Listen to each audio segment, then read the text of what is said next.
E angle minus delta. बघा आता I is equal to V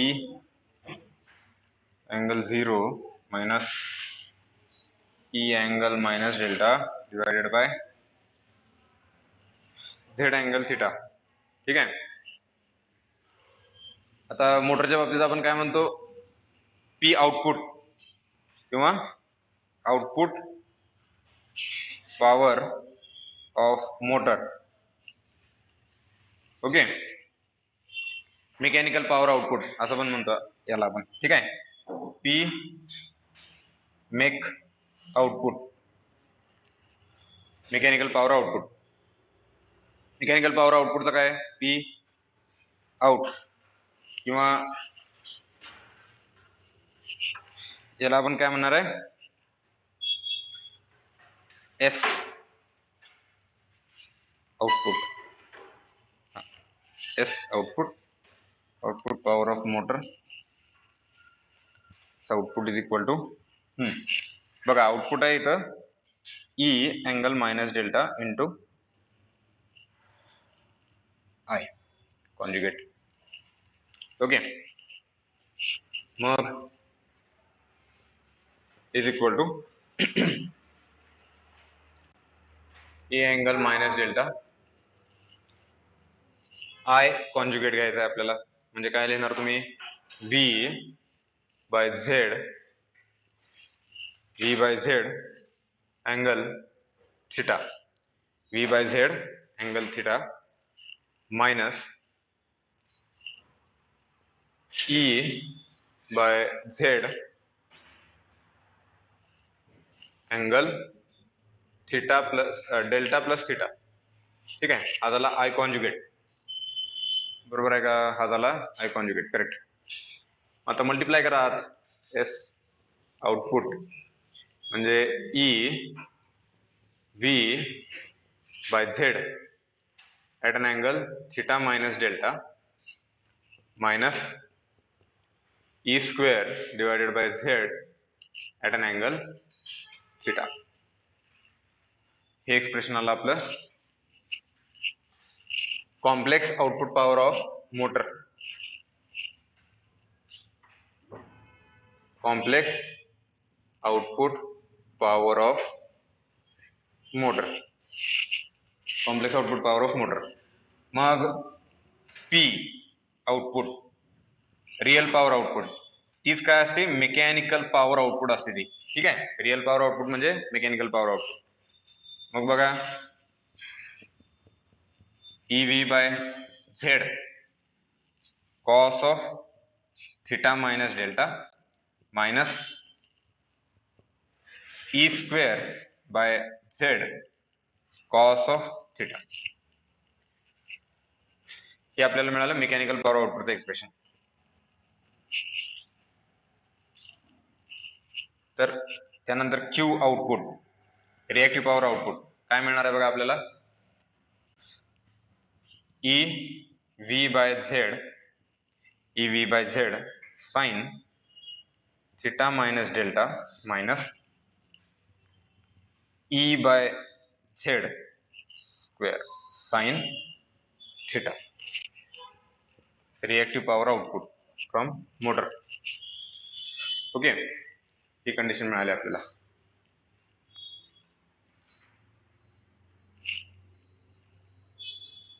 त्यानंतर बघा ही झाली, म्हणजे ह्याला आपण काय म्हणतो, mechanical power develop.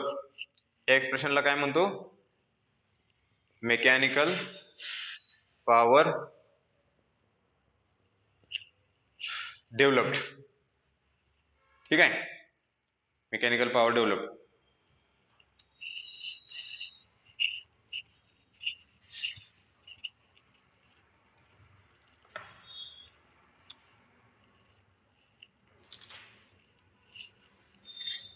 Mechanical power develop. ठीक आहे.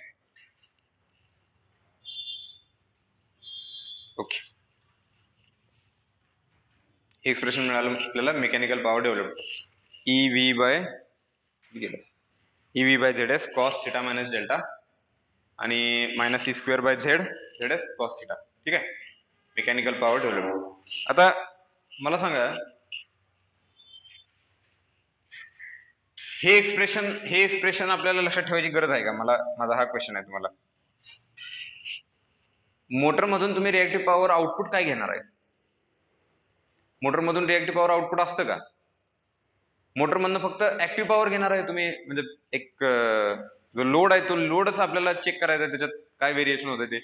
आणि मेकॅनिकल लोड हे रिअल पॉवरवर काम करतात.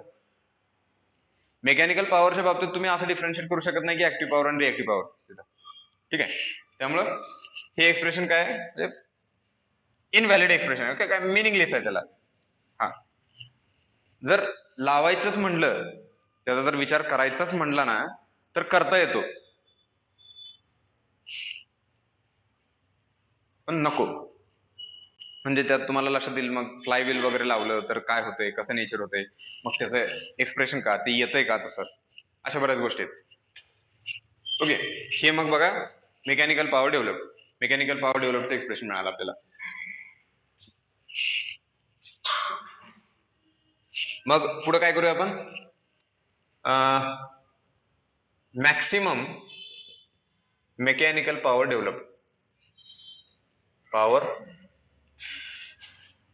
मॅक्सिमम मेकॅनिकल पॉवर डेव्हलप काय करायचं? डिफरन्शिएशन घ्यायचं त्याचं.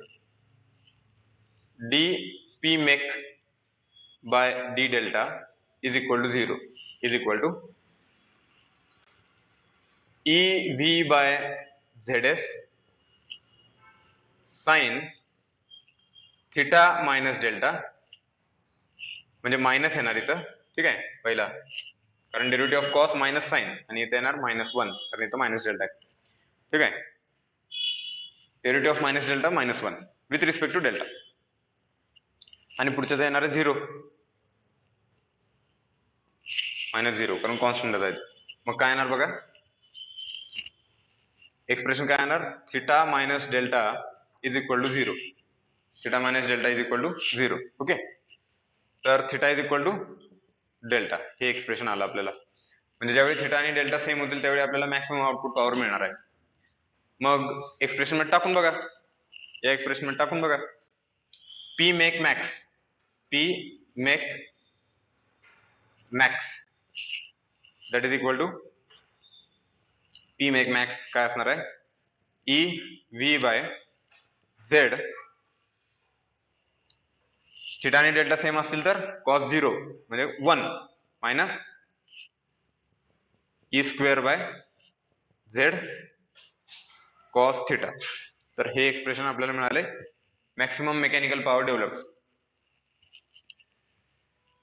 Maximum mechanical power develop. मोटरच्या बाबतीत हे 5 स्टार एक्सप्रेशन आहे बरं का मोटरच्या बाबतीत, म्हणून मी स्टार्ट इथून केलं.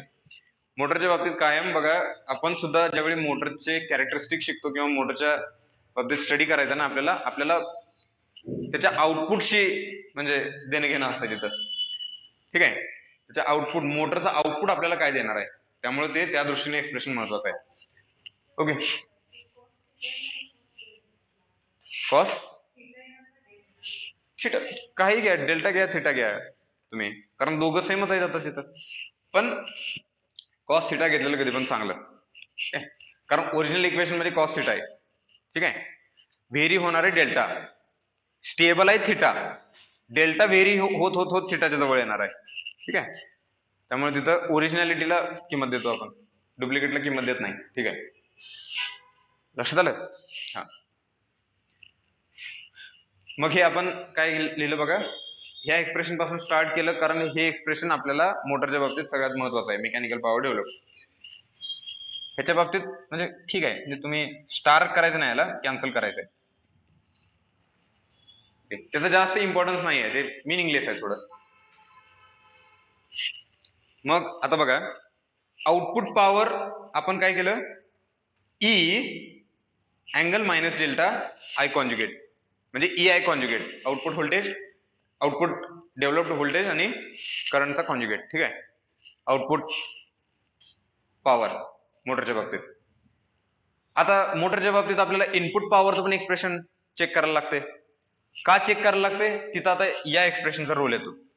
कारण बघा, मोटर आहे, मोटरला तुम्हाला एक्सायटेशन द्यायचं आहे, म्हणजे तिथं रिएक्टिव्ह पॉवरचा काय रोल आहे ना, हे ऍज अ इंजिनियर आपल्याला समजायची जास्त गरज असते तिथं. ठीक आहे, त्यामुळं ते पण एक्सप्रेशन इथं लागणार आहे. बघा मग हे काय करतो मी, इथं फक्त चेंज होणार आहे. काय होणार आहे, एस इनपुट. आता म्हणायचं एस इनपुट, इनपुटला फक्त व्ही अँगल 0 यानं मल्टिप्लाय होणार आहे, V angle 0.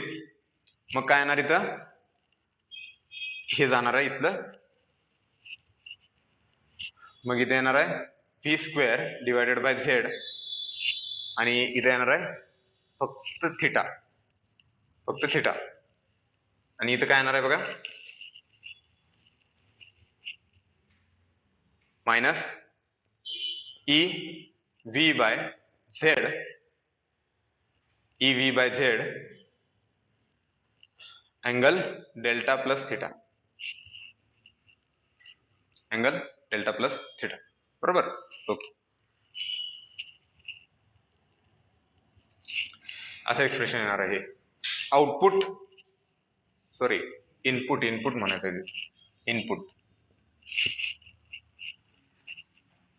Total input power supplied to motor, total input power supplied to synchronous motor. हे विसरू नका, आपण सिंक्रोनस मोटर स्टडी करायला लागलोय. Okay,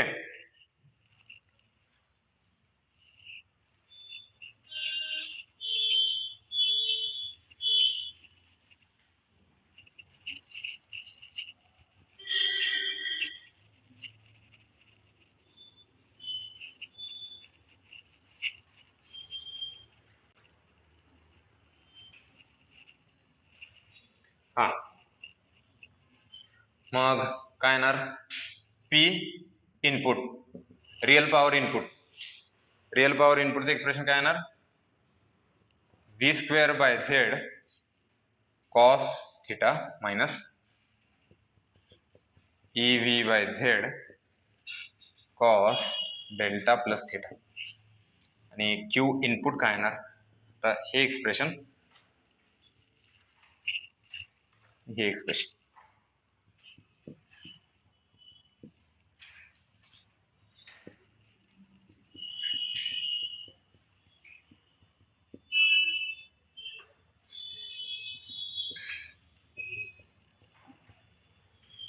delta plus theta. ठीक आहे,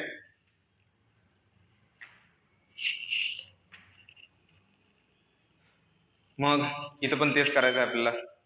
बघा, हे reactive power supplied to motor, real power supplied to motor, असे एक्सप्रेशन आहे. Reactive power supplied, real power supplied. आता मॅक्सिमम काय म्हणायचं, condition for maximum power, condition for input maximum power,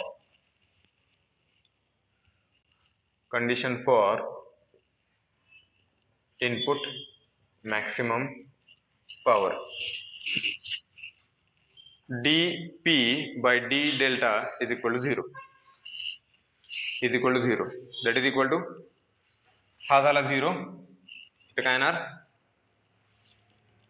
e v by z sin delta plus theta,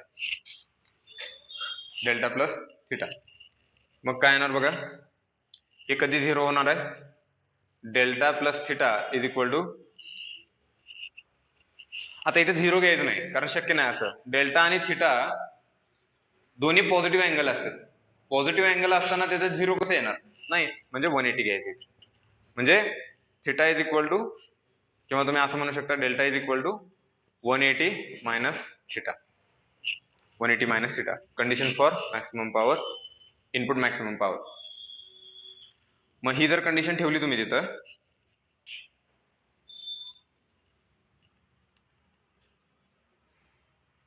ठीक आहे, असं करा, काय करा, theta is equal to 180 minus delta असं लिहा, theta is equal to 180 minus delta. Expression काय चेंज होणार बघा बरं,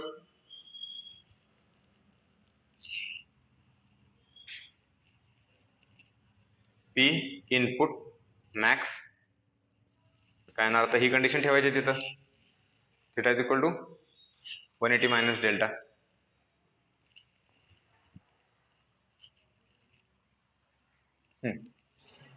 नंतर तुम्ही तसं जरी ठेवलं ते V square by Z cos theta, ठीक आहे. थिटा तसाच ठेवा, इथं लिहा 180 म्हणजे plus E V by Z, ठीक आहे. असं एक्सप्रेशन येते. आणि जरी रिप्लेस केला ना थिटा 180 मायनस डेल्टा, काय येते बघा तिथं, कॉस ए कॉस बी, ठीक आहे. कॉस ए कॉस बी म्हणजे तिथे येणार आहे मायनस कॉस डेल्टा, ठीक आहे. असं ठेवलं तरी काय बिघडत नाही. जरी थिटाच्या जागी 180 मायनस डेल्टा ठेवलं तरी काय येणार आहे, कॉस ऑफ 180 मायनस थिटा काय येते, कॉस ऑफ थिटा. मग क्यू इनपुट मॅक्स, बघा इथं जर 180 ठेवलं, डेल्टा प्लस थिटाला 180 ठेवलं तर ते 0 झालं. मग इथं काय येणार आहे, V square by Z sine थिटाच्या जागी टाका 180 minus delta, sine A cos B minus cos A sine B. Cos A म्हणजे कॉस 180 येणार प्लस, म्हणजे मायनस मायनस मायनस झालं प्लस. कळतं की नाही कोणाला?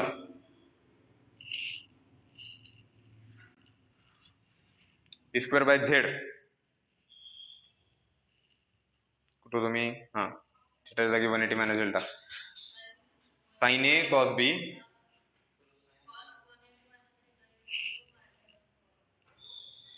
हा म्हणजे तेच की एक्सपांड करायचं आहे आपल्याला, sign A cos B minus cos A sine बी. आता कॉस हे निगेटिव्ह असणार आहे, cos of 180 negative, negative negative झालं positive, positive cos A sine B, sine delta. लक्षात आलं का? Sign A cos B plus cos A sine बी. हा तर हे आले एक्सप्रेशन. क्यू इनपुट म्हणजे input maximum power supply to motor, ठीक आहे. बघा एवढी रिएक्टिव्ह पॉवर सप्लाय केली पाहिजे मोटरला to get this much of maximum input power, किंवा टू काय म्हणू आपण याला,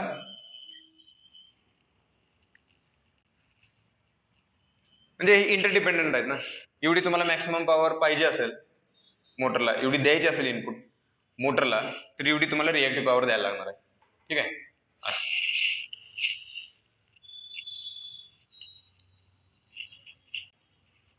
ओके.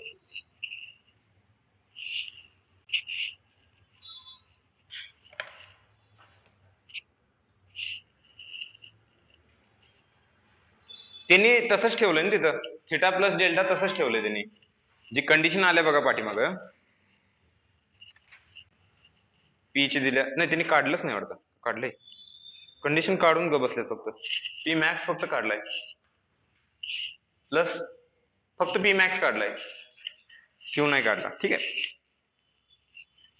काही इश्यू नाही.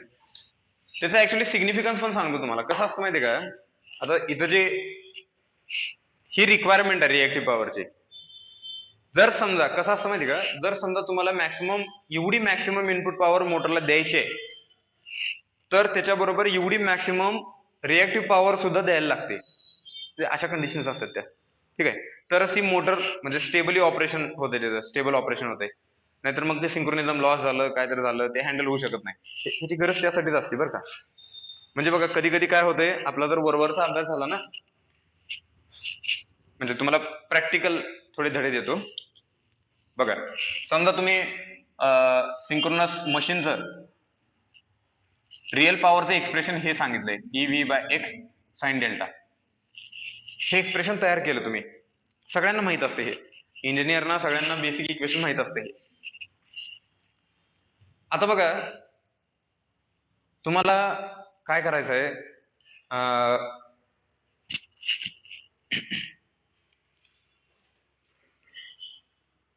समजा एक सिंक्रोनस मोटर आहे, ठीक आहे, सिंक्रोनस मोटर आहे. मोटर मधून मला मॅक्सिमम आउटपुट पाहिजे. हा, म्हणजे एक लोड लावलाय आणि त्या लोडला एकदम स्ट्रॉंग जर्क द्यायचा आहे, ठीक आहे, जर्क द्यायचा आहे. त्याच्यासाठी मला त्याला मॅक्सिमम पॉवर पाहिजे, त्यातनं पॉवर ट्रान्सफर झाली पाहिजे, maximum power from starting point two end point, power flow व्हायला पाहिजे, मॅक्सिमम पॉवर. मग आपण काय करतो, याच इक्वेशन कडे गप बघतो, मला डेल्टा वाढवायचा आहे, एक्स कमी करायचा आहे, व्होल्टेज वाढवायचा आहे, मला मॅक्सिमम पॉवर मिळायचे चान्सेस आहेत. या एक्सप्रेशन कडे बघतच नाही. ज्याचा प्रॉपर पद्धतशीर अभ्यास झालेला असतो ना, नॉलेज ज्याच्याकडे एकदम प्रॉपर असते, तर त्याला हे पण लक्षात येते की जर मला मोटरला जर मॅक्सिमम पॉवर मोटर मधून ट्रान्सफर करायची असेल from input terminal to output, जर मॅक्सिमम पॉवर ट्रान्सफर करायची असेल तर मोटरला एवढी रिएक्टिव्ह पॉवरची पण गरज आहे, तर आणि तरच मोटर कॅपेबल असणार आहे तेवढी मॅक्सिमम पॉवर डिलिव्हर करायला.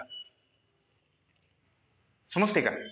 म्हणजे बघा, आपल्या कॉम्पिटेटिव्ह एक्झाम आहेत, या कॉम्पिटेटिव्ह एक्झामला म्हणजे तुमची मेंटल स्ट्रेंथ एकदम हायेस्ट लेवल पाहिजे, पीकला पाहिजे तुमची.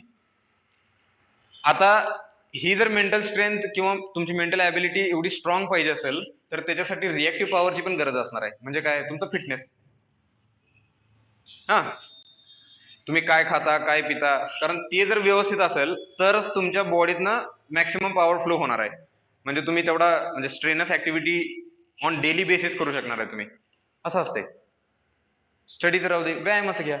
समजा एखाद्या बॉडी बिल्डरला वजन उचलायचं आहे मोठं 100 किलोचं, तर त्याला खाल्लं पाहिजे ना. त्याची मॅक्सिमम कॅपॅसिटी असेल 100 किलो उचलायची, तर त्याची रिएक्टिव्ह पॉवरची पण रिक्वायरमेंट आहे. काय तर त्यानं किती खायचं, डेली बेसिसवर किती खायचं, तेवढी एनर्जी पाहिजे, तर ते 100 किलोचं वर्क डन होणार आहे. ते समजते का? जसं प्रॅक्टिकल गोष्टी आहेत ना, तसं आपल्या इलेक्ट्रिकल मध्ये पण ही मॅच होते सगळं. म्हणजे असा स्टडी पाहिजे आपला. नाहीतर एक काय करतात, समजा तुम्हाला धरणावर बसवलंय तिथं, हा, कोयना धरणावर जनरेटर मोटरचं कपल आहे, कपलिंग आहे तिथं, कपल आहे, धरणावर बसले आणि कपल आहे, ठीक आहे. ते काय बाहेर जाऊन बसले, कपलिंग केलंय तिथं जनरेटरचं आणि मोटरचं, ठीक आहे. आता त्याच्यात रिक्वायरमेंट काय, मॅक्सिमम पॉवर फ्लो व्हायला पाहिजे. मग तुम्ही काय कंट्रोल रूम मध्ये बसलाय, ऑपरेटरला सांगलाय वाढव बाबा व्होल्टेज, व्ही वाढव. हा, तो म्हणतो साहेब का हो, अरे मी शिकून आलोय, असं आलोय काय मी, रट्टा मारून आलोय, सगळं अभ्यास करून आलोय. बरं ते म्हणते साहेब जाय ना की मॅक्सिमम पॉवर फ्लो होईना त्यातनं. मग ते म्हणते मग डेल्टा वाढव जाऊ झाडून, मग तरी बी होईना. मग ते म्हणतो रिएक्टन्स कमी कर. मग ते ऑपरेटर असं दांडकं घेऊन येतो मोठं, ठीक आहे. साहेब म्हणतो समोर या जरा, साहेब ठीक आहे म्हणतोय मलाच मारायचे आता, कळलं? तो काय साहेबाला मारणार, त्याला नोकरीवरनं हात धुवायला लागेल त्याला. मग साहेब बधीर असतात काय त्याला कळलं पाहिजे की बाबा रिएक्टिव्ह पॉवर जर तुम्ही वाढवला ना त्या ह्याला, तरच ती मॅक्सिमम पॉवर फ्लो व्हायची, म्हणजे त्या मोटरची तेवढी टेंडन्सी येणार आहे तिथं. समजते?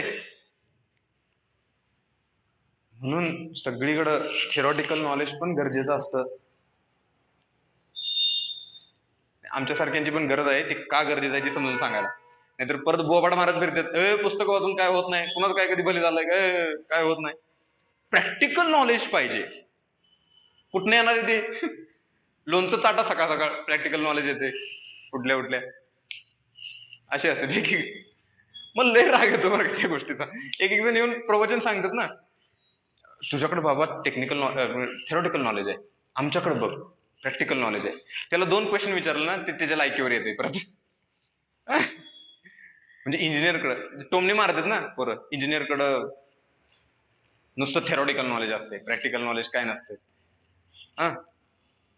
माझ्याकडे पाठवा त्याला एकदा, इथे क्लासमध्ये घेऊन या, आपण पद्धतशीर भेट करू त्याची. काय नसते तसलं, पहिला थेरॉटिकल नॉलेज गरजेचंच असते, लक्षात घ्या. आणि त्याच्यात थोडेफार जर अप्रॉक्सिमेशन केले तर तुम्ही प्रॅक्टिकल नॉलेज पर्यंत पोहोचताय. ठीक आहे.